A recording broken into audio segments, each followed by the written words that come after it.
see you. I'm going to go around. So fantastic people, I saw you. Fantastic people. Great to see you.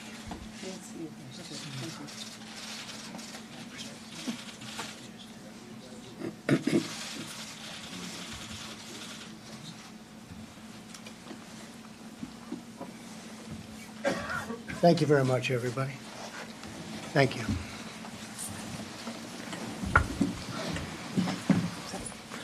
Great to be here. Oh, do I know this location well.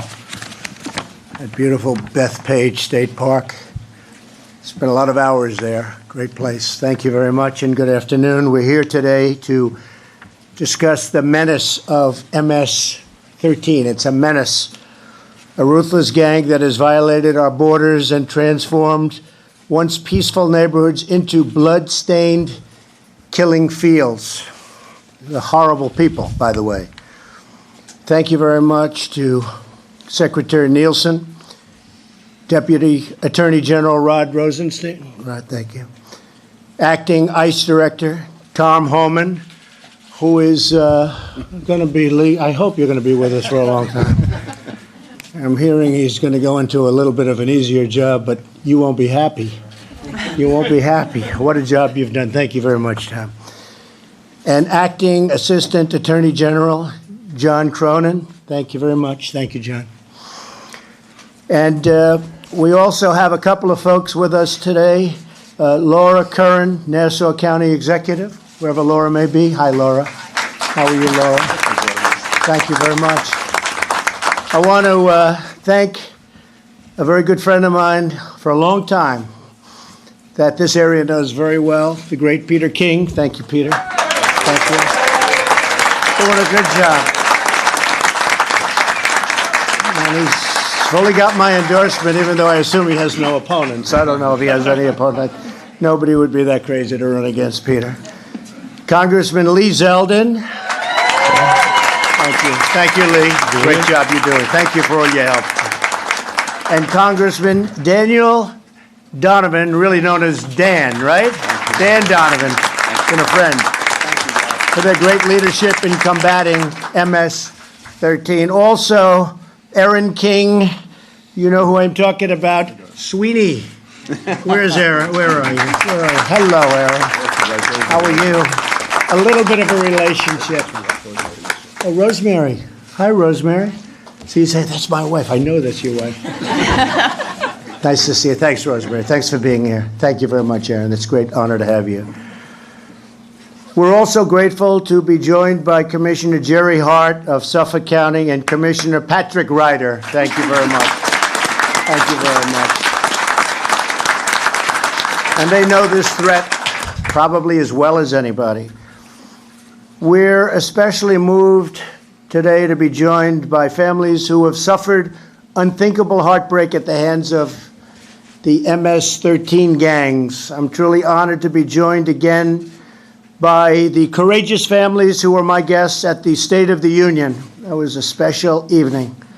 Elizabeth Alvarado, Robert Mickens, Evelyn Rodriguez, and Freddie Cuevas. Thank you. Thank you all. Thank you. Thank you. Thank you. Thank you very much. Their beautiful daughters, Kayla and Nisa, were murdered by MS-13 gang members, many of whom exploited glaring loopholes, and we have the biggest loopholes of any country anywhere in the world. We have the worst immigration laws of any country anywhere in the world. But they exploited the loopholes in our laws to enter the country as unaccompanied alien minors. They look so innocent. They're not innocent. We are praying for these families with us today, and we pledge to honor the memory of those you lost with action and resolve, and I'll just add another word, with great success. And thank you very much for being here. Thank you so much. Really appreciate it. And they will not have passed in vain, that I can tell you. MS-13 lives by the motto, kill, rape, and control. That's actually their motto. Kill, rape, and control. Last month, MS-13 reportedly called for its members here on Long Island, where I essentially grew up. You know Jamaica, right? I always said Long Island's very close. To call and to see what happened is just incredible. But they killed a cop for the sake of making a statement. They wanted to make a statement. So they killed a cop, a policeman. Here in Nassau County, MS-13 gang members were charged with killing and hacking up a teenager. And police officers just told me 4 other young men were brutally murdered recently by MS-13 in Suffolk County. In Maryland, MS-13 gang members are accused of stabbing a man 100 times, decapitating him, and ripping out his heart. Police officers also believe the MS-13 members beat a sex-trafficked 15-year-old girl with a bat 28 times, totally disfiguring a beautiful young woman. In Texas, 2 MS-13 gang members were charged after kidnapping, drugging, and raping a 14-year-old girl. They then murdered her and somebody else. Crippling loopholes in our laws have enabled MS-13 gang members and other criminals to infiltrate our communities, and Democrats in Congress refuse to close these loopholes, including the disgraceful practice known as catch and release. That's you catch them, you write up a little piece of paper that's meaningless, and then you release them. And they go all throughout the country, and they're supposed to come back for trials. They never come back, or very rarely. It's the rare person that comes back. Democrats have to abandon their resistance to border security so that we can support law enforcement and save innocent lives. And I noticed recently where Democrats, Nancy Pelosi as an example, are trying to defend MS-13 gang members. I called them animals the other day, and I was met with rebuke. They said, they're people. They're not people. These are animals. And we have to be very, very tough. So I'd now like to turn this over to a man, really, he has been a great friend of mine, a tremendous supporter, and I've always been a supporter of his, Peter King. He does an incredible job, and nobody knows this situation and this horror show and these laws, how bad they are. Worst in the world, better than Peter King. Peter? Thank you, Mr. President. Thank you very much. And let me say what... Thank you. Thank you. Mr. President, it's an honor to have you back here on Long Island. As you say, you're a neighbor. You were in Suffolk County last year, Nassau County this year, and you, more than anyone in the country, is highlighting the evil of MS-13. I congratulate you. I thank you for leading this effort. They are horrible, vicious, rotten murderers, and you are really leading the charge, and thank you for doing this. Thank you for assembling all of us here today, and thank you for mobilizing all the efforts of the federal government behind this. So thank you very much. Also, on a somewhat jocular note, let me tell Laura Curran, I want to thank her for giving visas to Donovan and Zeldin to let them into Nassau County. I promise you I'll get them out of here as soon as I can, okay? So, okay. No, but very serious. This is a very serious issue. I have these family members here. I've worked with them. I know what they've gone through. And for anyone who wants to minimize the danger of MS-13, just ask Commissioner Hart, Commissioner Ryder. They know firsthand exactly what this is all about. Let me also commend ICE for the great job that they do. Tom is here, and he's done excellent work in Suffolk County and in Nassau County, working with Nassau and Suffolk County Police. So, Mr. President, you have experts here that can talk. I just want to, again, thank you from the bottom of my heart, for all that you're doing. Thank you. Well, thank you very much, Peter. I do want to say, and I have to pay great tribute to ICE, Border Patrol, but ICE came in and they are doing a job. We are taking them out by the thousands. Now, if we had laws that were proper, they wouldn't be coming back to the extent. but they've taken them out by the thousands, and it's way down, but it's still far too much, and it's unacceptable. So I thought maybe what we'll do is we'll go around the table, say a few words, if you might. We'll start right here. You have done a fantastic job, and we appreciate it. Let's go. Why don't we start? Thank you, John. Thank you, Mr. President. On the very day that Attorney General Jeff Sessions was sworn in, you signed an executive order with a very clear directive: reduce crime in America. And it is my honor to support carrying out your mandate by helping to bring MS-13 to justice and by working to dismantle this gang that's terrorizing our communities. I know people in this room are very familiar with the horrifying stats, but MS-13 is one of the most violent and formidable threats that our country faces today. MS-13 leaders may operate out of prisons in El Salvador, but the gang is alive and well in our streets. It is estimated there are 10,000 MS-13 members in the United States. 2,000 are estimated to be right here in Long Island. And their ranks are continually being refilled with new emissaries from El Salvador. MS-13 is infiltrating our high schools, our middle schools, even our elementary schools. The gang's brutality, as you alluded to, Mr. President, just cannot be captured by words. You mentioned their motto: kill, rape, control. They live by that motto. They kill, murdering their victims, murdering them with machetes, chains, knives, bats, firearms. They rape, gang raping young girls, selling them for sex. They control, killing not just rival gang members, but also fellow MS-13 members who are suspected of being cooperators with law enforcement or violated gang rules. For example, in March, an MS-13 member named Elmer Lopez pled guilty to murdering a fellow gang member who is suspected of cooperating with law enforcement.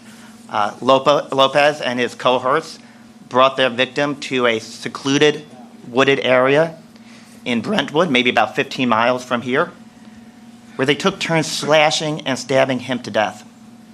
Mr. President, the victim's skeletal remains were discovered more than 4 months later. A few months ago, MS-13 member Raul Landaverde Huron, who also is facing federal charges for allegedly illegally re-entering the company after he was deported. Landaverde Huron was convicted of murdering someone who had fled El Salvador for Maryland to avoid a kill order from MS-13. Landaverde Huron and his fellow thugs lured that victim to the woods, shot him in the head, and stabbed him in the face and neck. For his role in the murder, Landaverde Huron received a promotion from MS-13. Well, Mr. President, thanks to our criminal justice system, he will also be receiving a mandatory life sentence. Great.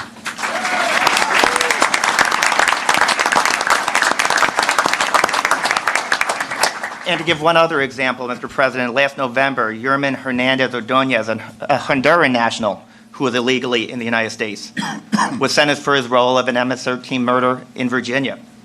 Hernandez Ordonez oversaw 2 young MS-13 recruits. They were tasked with murdering a rival gang member to gain admission into MS-13. After 2 failed attempts to shoot the victim almost managed to flee.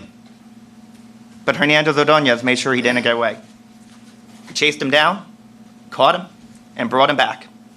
The 2 recruits then shot their victim in the head and were initiated into MS-13 later that same day. Mr. President, these and the disgraceful examples that you mentioned in your opening remarks are just a small sample of the unspeakable violence of MS-13. But we are hitting MS-13 hard with targeted prosecutions across the country, including right here in Long Island. We are surging federal prosecutors, surging them to the border to prosecute immigration offenses, surging them to U.S. Attorney's Office around the country to prosecute violent crimes. We're working with our partners in Central America, work that has resulted in thousands of arrests of MS-13 members. We want these savages incapacitated before they can try to cross over our borders. We cannot and we will not permit our country to be a playground for MS-13 to pursue its murderous mission. Dismantling violent gangs is the top priority of this Department of Justice, under Attorney General Jeff Sessions and Deputy Attorney General Rod Rosenstein, and it will remain such as we continue to use all law enforcement tools at our disposal to rid our streets of the scourge of MS-13. Thank you, Mr. President. Thank you very much, John. Great job. Thank you. Great job, John. Tom? Mr. President, I want to, first of all, I want to thank you for your leadership on this issue. I want to thank the Secretary. I couldn't ask for two better bosses that take border security and public safety more seriously than you all. I also want to give a shout out to law enforcement officers in this room, the ones that carry a badge and gun every day and put their lives on line for the communities. We got a president, unprecedented support for law enforcement, and I thank you for that. It's a 33-year veteran law enforcement. You're doing a tremendous job. You got the backs of law enforcement. You got their six. We appreciate it. Thank you. Thank you. No, I'm much older and blinder than John, so I got to wear my glasses because there are some important numbers I want to read to back you up on the statements you made coming here, because a lot of times you're questioned about it. So I want to read some numbers. I want to thank Rod and John for partnership. They are stepping up. We are prosecuting more MS-13 members and gang members in the history of ICE. ICE is working hard to ensure the United States does not become a safe haven for these criminals. HSI, our division, our criminal investigators in HSI has continued to attack the efforts of MS-13 here domestically and abroad, which I'll speak to in a minute. We have doubled our arrests of MS-13 members under your command, President Trump. In FY17, the first year, HSI ICE arrested 896 MS-13 leaders, members, and associates. They arrested another 4,800 total gang members throughout the United States, to include MS-13. Since FY16, ICE has removed nearly 11,000 criminal gang members. Specifically about New York, the targeting of MS-13 on Long Island is one of the primary goals of ICE because New York is under attack. With a cooperative focus on sources and intelligence, our ongoing initiative, we arrested in the past year 300 MS-13 criminal arrests here on Long Island. And more than 40% of those we have verified are unaccompanied alien children. So it is a problem. There is a connection. MS-13 terrorizes communities and they commit violent crimes, as you said. I know you've been taking a hit on your comments about animals and MS-13, but I think you're being kind. Animals kill for survival. MS-13 kills for sport. They kill to terrorize, and there's a big difference there. We want to push our borders out, so we're attacking MS-13 where the command and controls in El Salvador. Our attache offices in Central America are working very closely with the federal police in El Salvador, along with El Salvadoran prosecutors. We have arrested and taken off the streets in El Salvador hundreds of MS-13 gang members.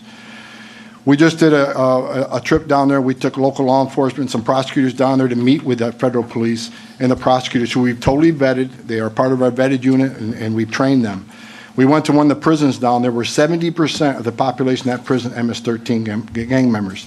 These are the worst of the worst, and because of ICE's work, along the Bureau and Department of Justice, our intelligence and our evidence supplied to the officials in El Salvador put most of them people in that prison, which, if you think about it, we prevented many of these people from getting to the United States and took them out right there in El Salvador.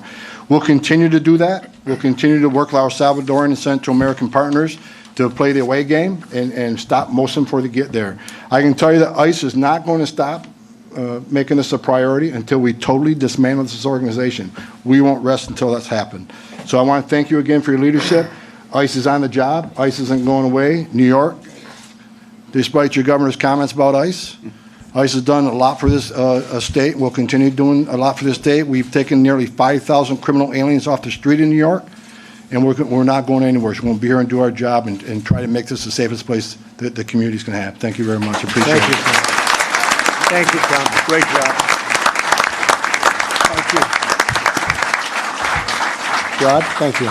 Thank you, Mr. President. Under your leadership, Attorney General Sessions has made violent crime and illegal immigration a top priority for the Department of Justice, and we're making tremendous progress. We're working in coordination with Homeland Security and with our other federal partners, as well as state and local law enforcement. The feedback that we're getting, as Tom mentioned, around the country is that state and local law enforcement appreciate their partnership. It's an unprecedented level of coordination with federal law enforcement around the country, particularly on this challenge of violent crime and MS-13. John mentioned that some of the recent cases, the horrific cases we've handled in the Department of Justice. I saw this firsthand when I was U.S. Attorney in Maryland in 2005. We began using federal racketeering statutes to try to dismantle the MS-13 gang. And we had tremendous success for quite a few years. But we found in recent years a resurgence of MS-13 in Maryland and the D.C. area, and it was fueled by illegal immigration and particularly by the challenge of unaccompanied minor children. And there are several loopholes in federal law that facilitate this, that create a particular problem for Homeland Security and for us with regard to unaccompanied children who enter the United States illegally. The first is that they are not eligible for expedited removal, which means that most aliens who enter the United States, if they're caught within 14 days, within about 100 miles of the border, they can be removed on an expedited basis without needing to see an immigration judge. But under federal law, all unaccompanied alien children, regardless of nationality, they have to go before a judge. They cannot be subject to expedited removal proceedings. The second challenge is that almost all unaccompanied children are released from custody, even if they want to go home. And the reason for that is that there's an exception for aliens from Mexico and Canada. They're permitted to withdraw their applications and return home. But for other countries, even if those aliens request to go home, we're not allowed to do it. We're required to put them in immigration proceedings. And in addition to that, Homeland Security is required to turn them over to HHS within 72 hours as a result of federal law. It can take months and sometimes years to adjudicate those claims once they get into the federal immigration court system, and they often fail to appear for immigration proceedings. In fact, approximately 6,000 unaccompanied children each year fail to appear. When they've been summoned, they're released and they don't show up again. The third challenge is a consent decree entered by the government in 1997, which continues to burden our efforts to enforce immigration laws. Under that consent decree, INS at the time agreed that illegal alien children would be subject to special rules, special judicial supervision that handicaps DHS's ability to detain and promptly remove unaccompanied alien children. And the fourth challenge that we face is that once released, as you mentioned, many of them never come back again. With very few exceptions, once those unaccompanied alien children are released into the community, even if they're gang members, they will generally remain in the United States. They frequently abscond and fail to appear for the removal hearings. Approximately 90% of all removal orders each year result from a failure to appear at a hearing. And according to Homeland Security statistics, less than 4% of illegal alien children are ultimately removed from the United States. So most of them, once they're released, they're here to stay. The consequence of these loopholes, Mr. President, is that although we're doing everything we can to combat crime in the United States, we're letting people in who are creating problems. We're letting people in who are gang members. We're also letting people in who are vulnerable. Many of these alien children who have no parents, no family structure, we're releasing them into communities where they're vulnerable to recruitment by MS-13. And so some of these kids who come in without any gang ties develop gang ties as a result of the pressure that they face from people that they confront in the community. So we're hopeful, Mr. President, that we can get some assistance from the Congress in closing some of these loopholes so that our law enforcement officers won't have to work so hard, and so we won't have more victims like Kayla and Issa. Thank you. I think that's great, Rod, and I think it's happening. I mean, I'm seeing a willingness, even to a certain extent by the Democrats, is starting to come around, but it's brutal. It's brutal, as you know better than anybody. It's a tough situation. We need the laws enhanced very substantially and very quickly. Thank you, Rod, very much. Very nice. Patrick. Mr. President, first of all, on behalf of all our Nassau County police officers, and I think I could speak for every officer in this room and in this country, we know we have a president that has our back and supports us every single day when we go out and do the mission that we are tasked to do. We have about 500 identified MS-13 members in Nassau County. About 250 of them are active. And we do that through everything is evidence-based and through intelligence-led policing. Last year in 2017, we had 6 kids that were murdered in Nassau County by MS-13. Of those 6, 1 was shot in the face, 1 was shot in the back of the head, 4 of them were violently butchered by machetes and buried in shallow graves throughout our county. Those victims, 3 of them were 15 years of age. 2 of them were 18. Out of the 6 people that committed these murders, 9 people were arrested last year. 7 of the 9 that were arrested were undocumented in this country. So we have a population of 1.3 million people here in Nassau County. 17% Hispanic makeup. I've been to these communities, I've spoken to these people, I've addressed them at town hall meetings, and our pop cops have been there. They're good, hard-working people in the community. 90% of the crime is done by 10% of the population. MS-13 is making up a good percent of that 10% in that community. We need to go out at an intelligence way to attack it. We need to go out with evidence-based approaches. What I would like to see here in Nassau County, we have a great partnership with Homeland. We have a great partnership with ICE. They've done nothing but support us. Our U.S. Attorney's Office and our District Attorney's Office has been great in their prosecutions. We need to get a little bit better on our intelligence sharing and information, and that starts at the border, where that information can flow up to the states, that we know who, why, when, how. And again, that gives us a better way to approach it. So we don't burn the bridges and the relationships with those communities that we spent so much time building, that they want to come to us and support us. And the youth programs in those communities, whether it's a police youth academy, a PAL program, they're the kids that are being influenced and turned into the gangs, as you heard before. They're the kids that we need to reach now, not later, now, before some of these gang members push them into it. Most of the murders that have occurred here in Nassau County were done because somebody wanted to get into the gang, and part of the initiation was to take a body. And these are innocent kids that are out there lured into these wooded areas with alcohol and the potential of sex and drugs. If our intelligence is better, if our evidence-based approach is better, and our community relations stay strong, we can make a difference and turn the tide on that. And that we're going to look to you for all that help, sir. Thank you very much, Brad. That's great. I appreciate it. Thank you. Great job. Very good. You've done a fantastic job. Robert and Elizabeth, we're going to save you for a couple of minutes. We want to hear from a couple of these politicians first, right? And then we're going to get to the real story. We appreciate it. Dan, go ahead. Thank you, Mr. President, and I'd remind you, we're public servants, we're not politicians. But thank you for your leadership here. This is our second visit. This is our second visit here to Nassau County. It's the second time that through your leadership you came here, because this community is hurting.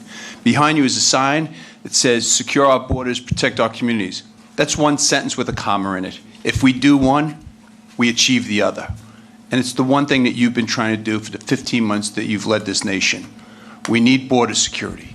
We need tougher immigration laws. We need to help communities like this.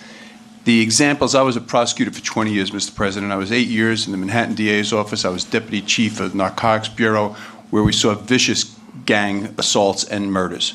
I was 12 years as the Staten Island District Attorney, as you know. I have never seen the viciousness like you just described in your opening remarks. We're here to help. These brave people, Pat, John, Rod, the folks on the ground, they're enforcing laws, but we have to make the laws. And we learn a lot by listening. That's why I'm so grateful that you're holding this roundtable, because a lot of what Lee, Pete, and I will do when we go back to D.C. is take the information we learn here and implement them into our laws. On the way up with you, the Secretary is describing to us how after a criminal is convicted and they're illegal, if their home country doesn't take them back in 6 months, we have to release them back in the community. Well, what country would take back these people that our fellow crime fighters have just described? Nobody would take them back. We have to change those laws, Mr. President. Thank you for your leadership. Thank you for your commitment to protect our nation, and thank you for your support of our law enforcement officers. Good. Thank you very much, Dan. And thank you, Dan. Just before we get to the Secretary, I have to say that many of these countries we give tremendous amounts of aid to, tens of millions of dollars. And we're working on a plan to deduct a lot of the aid, because I happen to believe that it's not so hard. You know, they'll let you think that they're trying to stop this. They're not trying to stop it. I think they encourage people from leaving. They don't want the people that we're getting in that country. So we're going to work out something where every time somebody comes in from a certain country, we're going to deduct a rather large amount of money from what we give them in aid, if we give them aid at all. which we may not just give them aid at all, because despite all of the reports I hear, I don't believe they're helping us one bit. And maybe that's the way life is, but they're not helping us a lot based on the fact that we know where these people are coming from. So we're looking at our whole aid structure, and it's going to be changed very radically. It's already started. All right? Thank you very much, Dan. Secretary Nielsen? Yes, sir. I might just talk loudly, if that works. So I just want to thank you, as always, for your leadership on behalf of the largest law enforcement agency in the federal government. We so appreciate your leadership, your support. I know Tom and Tom folks do. I always tell them that I will always empower them and support them, but you enable me to do that. So we thank you always for your leadership. I want to thank the commissioners. I want to thank the members of Congress here.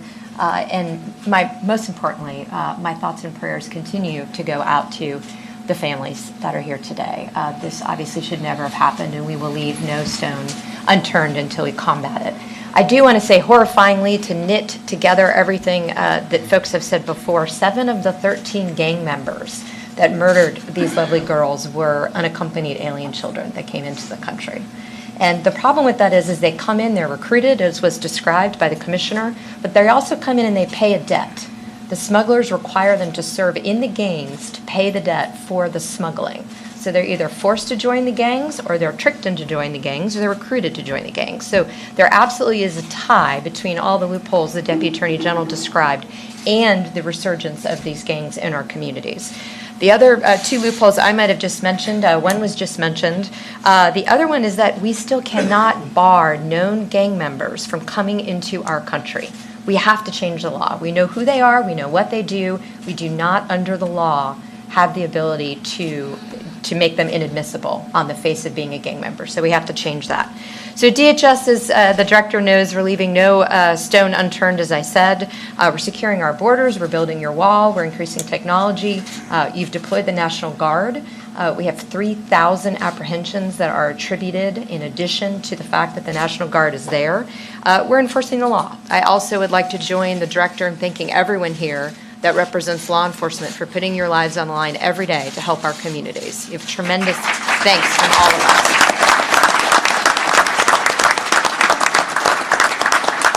The arrests under your leadership are up 42%. So the men and women that you have empowered are out there doing their job every day. We're cracking down on fraud. We have a 315% increase in adults who are using children to pose as a family to come into this country illegally. We cannot have that. So we're cracking down on fraud. We're cracking down on adults who pretend to be children to come in because they know that's a loophole. And we're certainly cracking down on the false asylum. If you want to come here for family reunification, that's not asylum. If you're coming here to seek a job, that's not asylum. Those are not legitimate reasons under the law of the United States. We will not grant you asylum. We are going after the gangs. Director Homan talked a lot about that. We're protecting children. We need to protect all the children that do come here. So we're increasing background checks to make sure that when we do, through HHS, hand over a child to a sponsor or alleged family member, that they are, in fact, either a family member or somebody who is not a convicted criminal, smuggler, or trafficker. And finally, we're pressing Congress, and I will continue to do that. I had many conversations on the Hill this week. I have made it my duty. I appreciate the members being here for that reason. But we will close these loopholes, and we will take our communities back under President Trump. So thank you all for being here. Thank you, Chris. Thank you. Great job. Thank you. And thank you for the really great job you're doing. I really appreciate it. Not easy. Not easy. Lee? Mr. President, thank you for coming back again. This is your second time in less than a year that you're on Long Island for this purpose. And the message that gets sent to the victims of MS-13 is certainly being heard and felt by them. The message is being heard and felt by the law enforcement officers here on Long Island who MS-13 has been threatening. It sends a strong message not only to Long Islanders who care about our community and our public safety, but it also sends a strong message all throughout our entire country. It's really important when you run for office that you're able to keep your promises.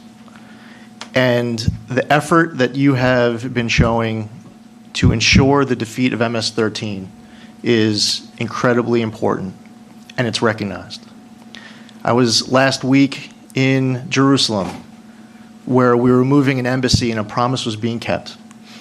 I was in the Middle East last Christmas, visiting our troops where ISIS is almost completely wiped off the map in Iraq and Syria. It's so important for us to keep our promises. The message is being sent not just to Long Islanders, but all throughout the entire country. You have to, when wanting to eliminate a threat, be willing to identify it. And what we saw with the reaction to, it was the California sheriff asked you about MS-13, and you responded immediately to that remark and called them animals. And as our acting ICE director said, that was a nice way of putting it. But if you're not willing to even identify the threat, you have no chance of eliminating it. Same thing if you want to get rid of the heroin and opioid abuse epidemic, another promise that you're keeping. Locally, we have seen many indictments coming down from a great local U.S. Attorney's Office. There's a U.S. Attorney here, Rich Donahue, who I'm a little biased towards. He's a former 82nd Airborne Division paratrooper. But we're seeing indictment after indictment come down here in the Eastern District, and it's a product of all of the people who are here at this table who work for them, working at every level of government. We're about to hear from Ms. Hart, our new police commissioner in Suffolk. Everyone working together to ensure that this is accomplished is critical. This issue should transcend partisan politics. And unfortunately, it's not right now in Congress. Nancy Pelosi recently took 9 hours on the House floor to celebrate the humanity and the behavior that encompasses what has torn apart the hearts of our families who are here. As far as sending messages, it's also an important message to send to congressional Democrats. You have shown a willingness to compromise on this issue. An uncomfortable, you've put your neck way out there. And you're, in a way, you end up negotiating against yourself when the congressional Democrats just refuse to work with you. It's obstructionism. There are people who are in Congress who have pledged to oppose and obstruct everything and anything, saying they cannot work with you because if they work with you, they'll legitimize your presidency. You were elected president of the United States. They were elected to serve in Congress. They took an oath. They need to protect our constituents here. They need to protect their own. They need to work with you because you're putting your neck out there on the line. They need to do it as well, even if they're taking a tough vote for their constituents.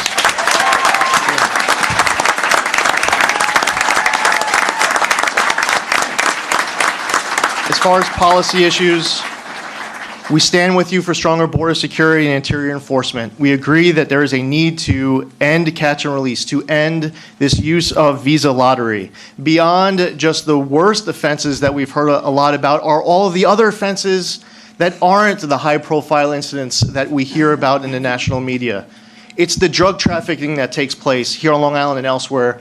It's the sex trafficking that takes place on Long Island and everywhere all throughout our entire country. So all these policy issues are really important.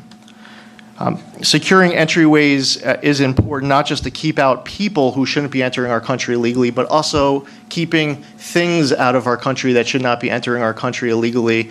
And as you know well, and I appreciate your leadership on the heroin opioid abuse epidemic, that is something that has been a huge impact on Long Island as well.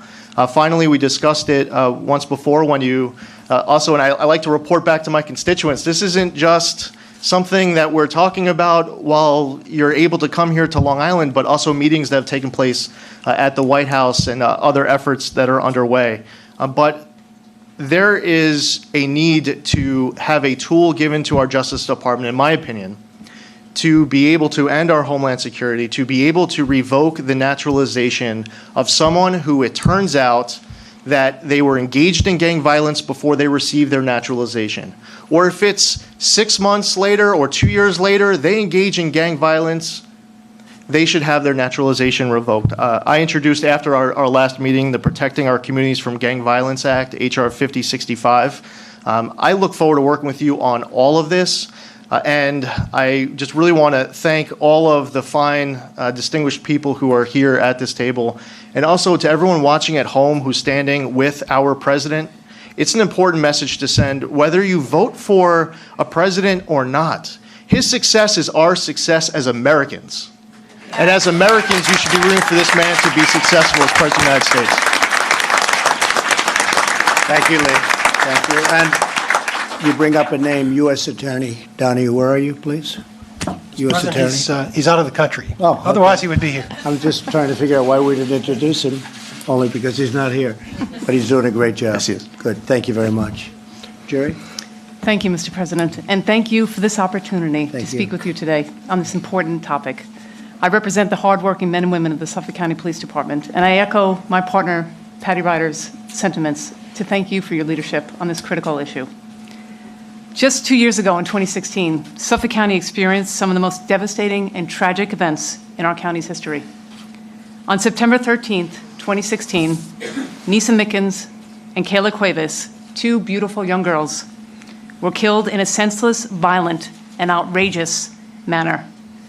These high school students were murdered shortly after one of the girls had argued with an MS-13 member in school. Days later, the skeletal remains of 3 young men were discovered in Brentwood, all of whom are believed to have been murdered by MS-13. Over the next few months, the murders continued and culminated in April of 2017 with a quadruple homicide in Central Islip.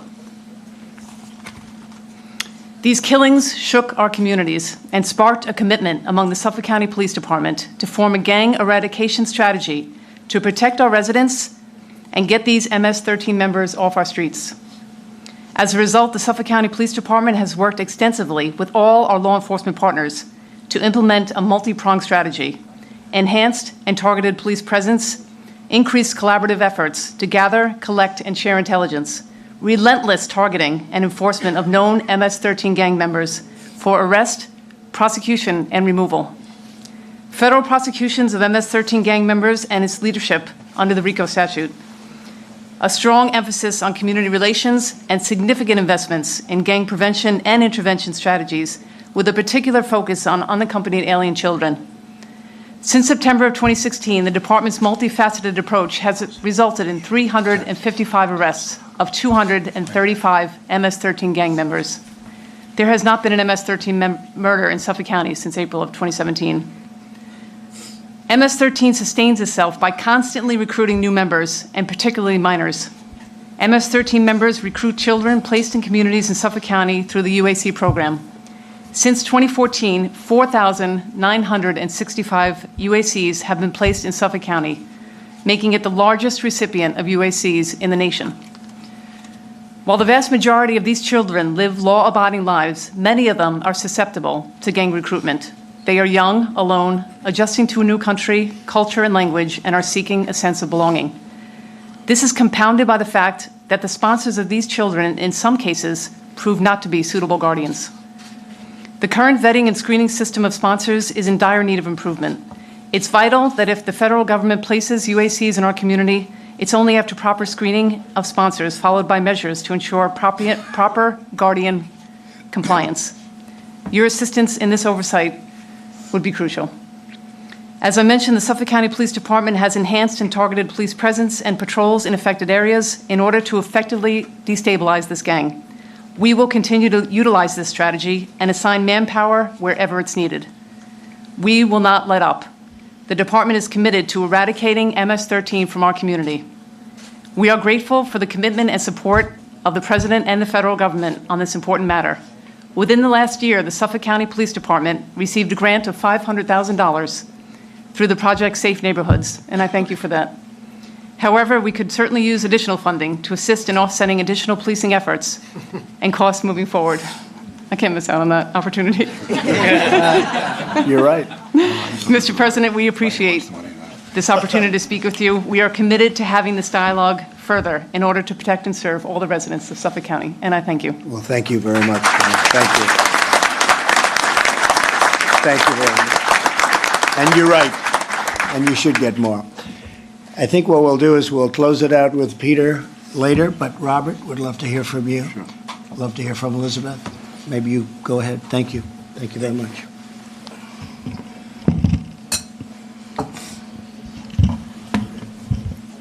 I would like to say thank you, Mr. President, for all the hard work that you've been doing since you got into office with help eradicating this gang, help bringing some type of peace to our home, even though it's still not going to be the same. For those who don't know, who haven't been through this, we have to go through this every day. It's an ongoing struggle. It's not easy for us, especially me, to wake up, look down the hallway, and not see my daughter laying in her bed or me waking her up for school in the morning. It's very difficult. You know, we missed 2 birthdays of hers. This would have been their graduating year this year. And it's very sad that all these loopholes for all these past couple of years, decades, that have been allowing these criminals to come into our country, into our towns, into our states, and do whatever they want, and they feel they can get away with it. That's why, Mr. President, I'm glad that you're at the forefront of this fight and that you're taking this very seriously. This is a fight, in my opinion, that should have been happening a long time ago. I don't know why it hasn't, but thank you for doing what you're doing right now. And I do honor what you're doing, and I do believe that you are going to do your best to eradicate this gang and all other gangs. You know, it's one thing for children to have a little argument, a little fist fight, walk away the next day, but to murder another student, your fellow classmate that you see every day, you're not, in my opinion, you're not an ordinary human. You know, whatever they believe to make them do this, to make them gain recognition inside their gang, then come later on to find out that if they do something wrong, they will be eliminated also by their own gang members. These children are not using their head. I'm not sure if it's because they're alone, they're scared, they're being pressured. It's a lot. But these children, they really need to stop hurting each other. Because if these children are our future, we're not going to have a future. We really won't. And I really do believe that with the president's help, Nassau and Suffolk County Commissioner, and to the other 49 states, we will win this war against MS-13 and other gangs. Because our streets should not have to be bloodshed. Our streets should be filled with children riding bikes, playing kickball, basketball, baseball, whatever they love to do to make them happy. Us as parents should not have to bury our child. And it's just hard. It really is hard. You know, there's people every day who question what the president says, and I try to explain to them the best that I can, but they're not seeing a bigger picture. It hit home with him because he's a fellow Long Islander. We can't have children kill children anymore. You know, it's going to be a division amongst communities eventually if this doesn't stop. There's already a division now between protesters and the ones who are sticking behind our president. As far as the protesters, they're not seeing the bigger picture because they're not living the life that we have to go through every day.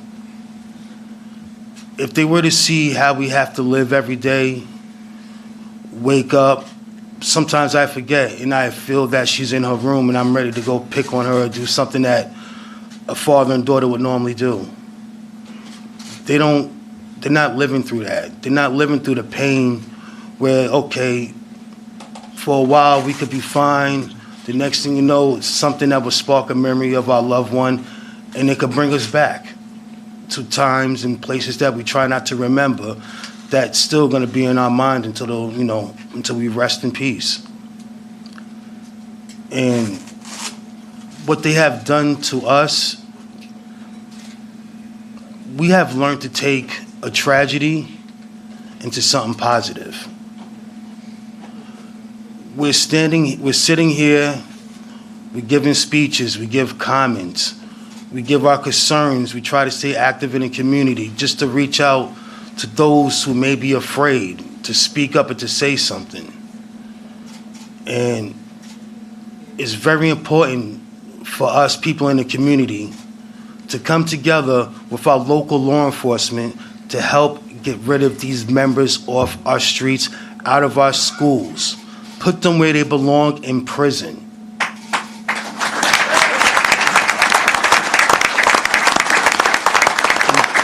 And I would like to say thank you to everybody up here on the panel for all the hard work and the dedication that you're putting forward to this. Obviously, this is a very touching subject because there's immigration involved, but they have to realize America is based off of immigration. Everybody who came here as an immigrant wanted the American dream. The American dream is still there, but if you're going to come here with acts of violence, you can stay in your own country with that because we don't need it here anymore. Thank you. Thank you, Robert. So beautiful. Thank you, Robert. Incredible. That's incredible. Thank you. And the American dream is coming back bigger and better than ever. You know that. And I have to say the protesters, they're not so big anymore. They're dwindling. They're getting it. Everyone's getting it. And what you just said is beautiful, and we appreciate it. Thank you. Really nice. Elizabeth, would you like to say something? Thank you, Robert.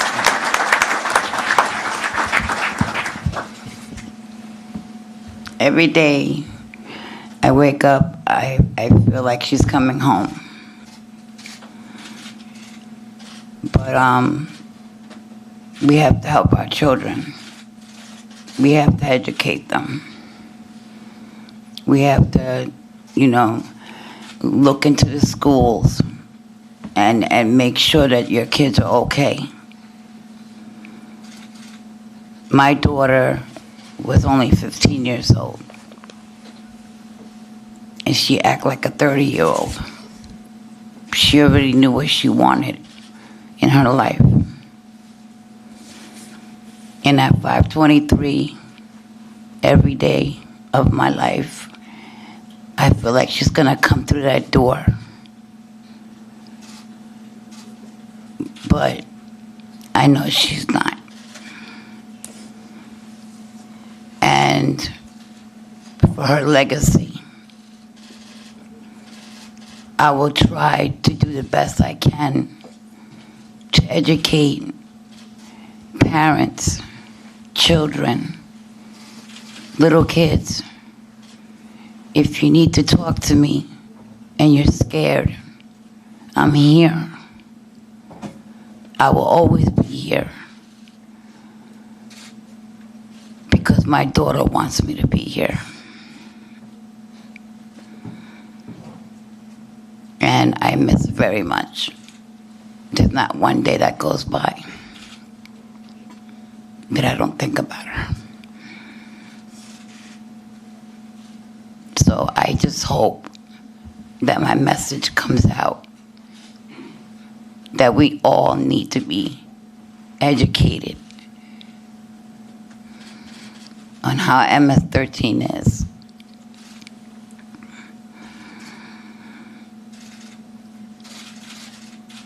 I appreciate everybody's love and friendship and meeting the president.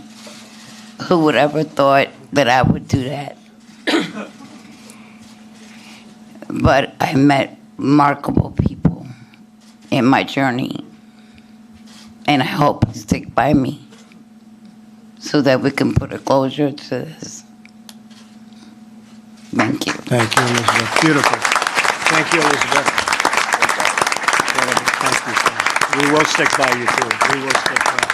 Thank you. Thank you, Rob. Freddie, you want to start? Evelyn, go ahead. I want to thank you for having us here today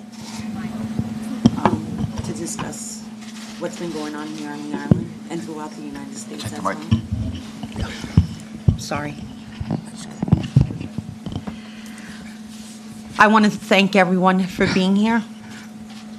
And Mr. President, thank you again for listening to us and our needs in eradicating these MS-13 individuals. My daughter Kayla was a beautiful girl. She had dreams, and they took that away from her.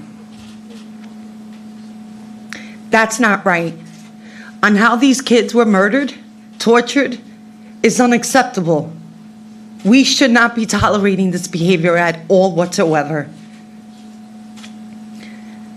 Law enforcement, thank you so much for your hard work and dedication in keeping our kids safe, our communities, and working together as one, and helping out each other with information that you guys receive. And again, thank you for Don Trump for supporting our law enforcement to the fullest capacity that they need. You said the other day that these individuals are animals. You're correct. They are animals, and how they kill, how they get these kids and they torture them.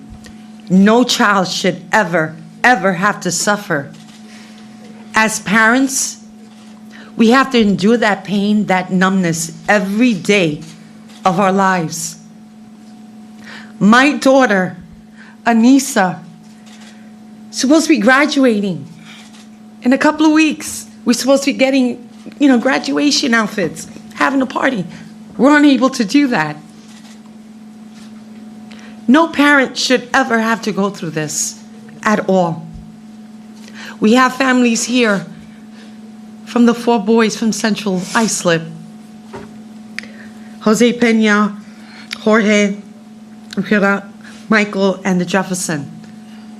Their families are suffering every day, but they thank you for your hard work in trying to make the situation a little bit better. Please stand, please.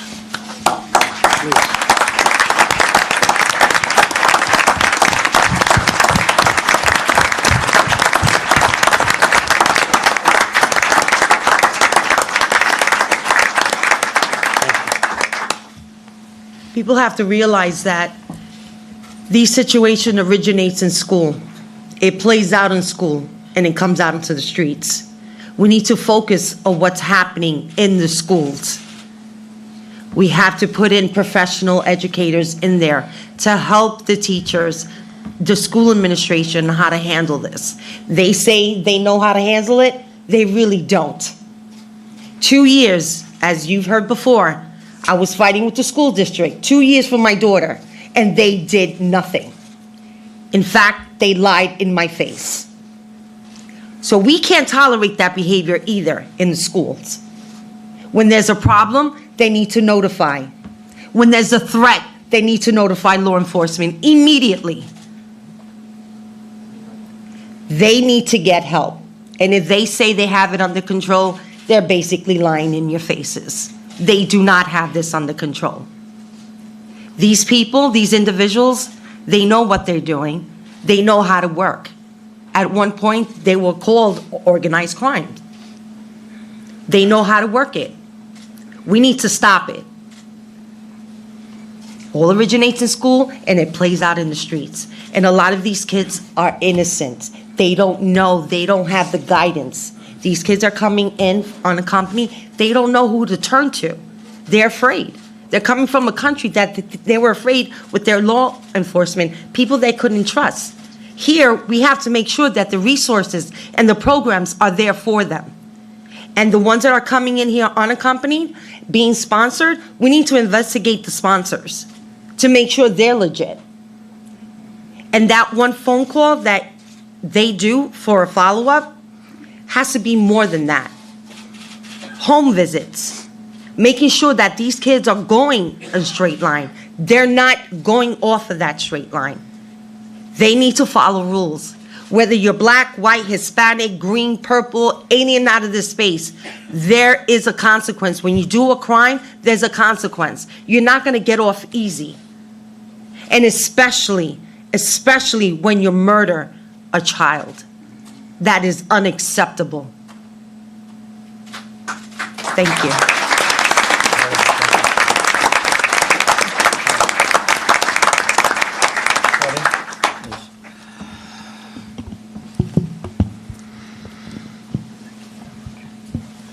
First and foremost,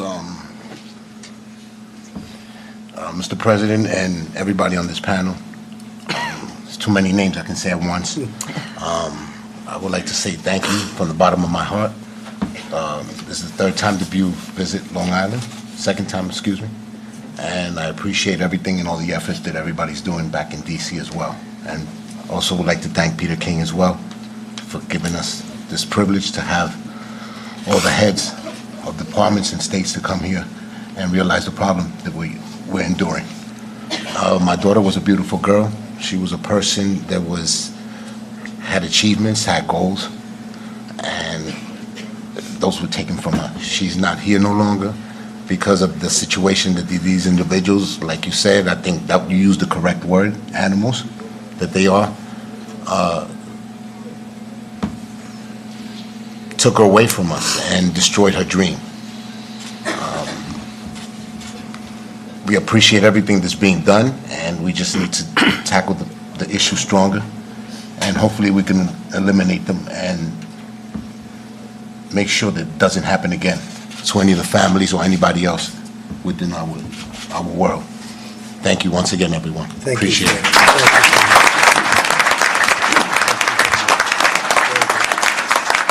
Thank you, Peter? Thank you, Mr. President. Again, let me thank you for doing this. We also acknowledge our town supervisor, Joe Saladino, who's here today and doing a great job.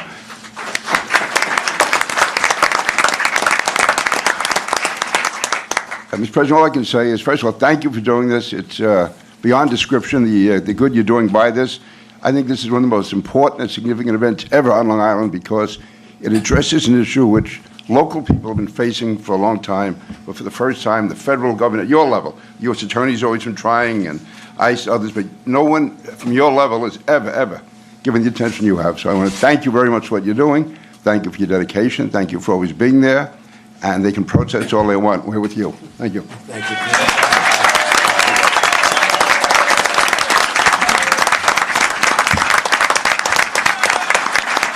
Well, I really want to thank all of the families. And Robert, Elizabeth, so beautiful. Thank you very much. I really appreciate that. It was incredible. And Freddie, Evelyn, thank you very much.